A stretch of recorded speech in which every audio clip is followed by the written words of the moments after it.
السلام علیکم۔ ہم سب چاہتے ہیں کہ ہم بہتر بنیں، ہے نا؟ لیکن سوال یہ ہے کہ یہ ہم یا ذات ہے کیا چیز؟ کیا ہم اسے واقعی جانتے ہیں؟ اچھا، آج ہم تزکیہ نفس یعنی خودی کی پاکیزگی کے فن کو ایک بالکل نئے انداز سے سمجھنے کی کوشش کرتے ہیں۔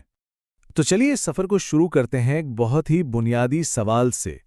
کسی کی اصل حقیقت، اس کی حقیقی ذات کیا ہے؟ کیا یہ صرف جسم ہے یا شاید ہماری سوچ، ہمارے احساسات؟ عام طور پر لوگ یہی سوچتے ہیں کہ میں میرا جسم ہوں، میری سوچ ہوں، میرے جذبات ہوں، لیکن اگر گہرائی میں جا کر دیکھیں تو یہ تو صرف اوپر کی بات ہے۔ اصل تصویر ابھی باقی ہے۔ حقیقت اس سب سے کہیں زیادہ گہری ہے۔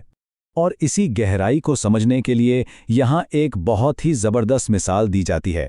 تصور کریں کہ انسان کا نفس یا سیلف ایک خالی باغ ہے، بالکل خالی، اور انسان خود اس کا مالی ہے، اس کا باغبان۔ اب یہ اس انسان پر ہے، اس کے اعمال، اس کا کردار، وہ بیج ہیں جو طے کریں گے کہ یہ باغ خوبصورت پھولوں سے مہکے گا یا ویران ہو جائے گا۔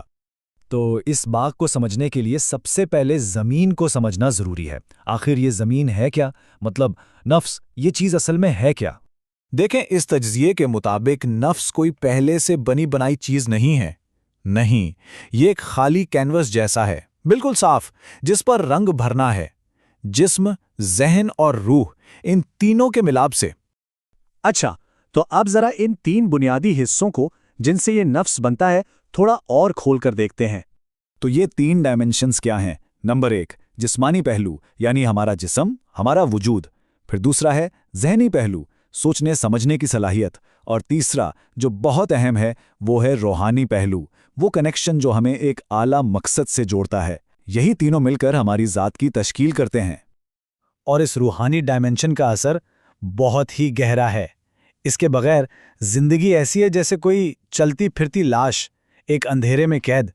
لیکن جیسے ہی روح کو اپنا مقصد ملتا ہے، وہی زندگی روشن ہو جاتی ہے، اس میں معنی آ جاتے ہیں۔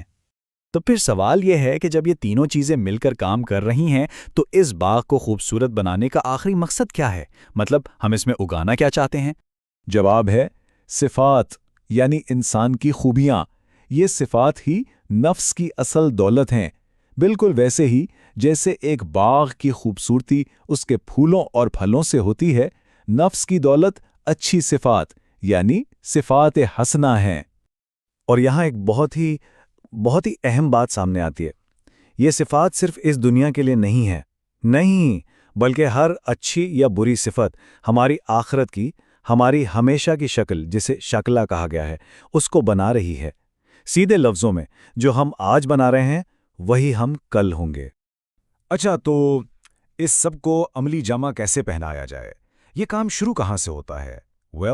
سب سے پہلا قدم ہے باغ کی صفائی۔ اس عمل کو کہتے ہیں تخلیہ، جس کا مطلب ہے خالی کرنا، کیونکہ کچھ بھی اچھا اگانے سے پہلے زمین سے فضول چیزوں کو صاف کرنا تو ضروری ہے نا؟ اور یہ فضول چیزیں، یہ جنگلی جڑی بوٹیاں کیا ہیں؟ یہ ہیں تکبر، حسد، منافقت، غلط عقیدے اور تباہ کن عادتیں۔ یہ وہ زہریلے پودے ہیں جو روح کو بڑھنے ہی نہیں دیتے۔ انہیں جڑ سے اکھاڑنا بہت ضروری ہے۔ تو جب زمین بالکل صاف ہو جائے، اب وقت ہے بیج بونے کا اور ان کی پرورش کرنے کا۔ اس مرحلے کا نام ہے تہلیہ، مطلب کہ آراستہ کرنا یا سجانا۔ یہ اپنے نفس کو خوبصورت صفات سے سجانے کا عمل ہے۔ اور اس نشوونما کے عمل کے بھی 3 بنیادی حصے ہیں۔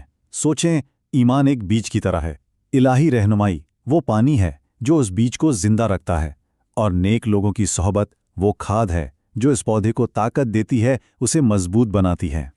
لیکن ذرا سوچیں، اگر بیج بھی اچھا ہو، پانی بھی مل رہا ہو، کھاد بھی ہو، مگر موسم ہی خراب ہو، فضائی آلودہ ہو، تو کیا ہوگا؟ بالکل، اسی لیے ہمارا ماحول، ہماری سوسائٹی بہت اہم ہے۔ کیونکہ ایک آلودہ، ایک خراب معاشرہ کسی بھی باغ کی نشو و نما کو بہت بہت مشکل بنا دیتا ہے، بالکل ویسے ہی جیسے زہریلی ہوا پودوں کو مرجھا دیتی ہے۔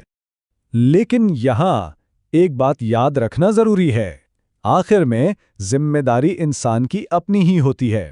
یہ اقتباس اسی بات پر زور دیتا ہے کہ ماحول چاہے کتنا ہی خراب کیوں نہ ہو، نتیجہ ہمیشہ اللہ کے قانون کے مطابق ہی نکلے گا۔ انسان اپنے انتخاب کا خود ذمہ دار ہے۔ تو آخر میں سوال واپس وہیں آ جاتا ہے۔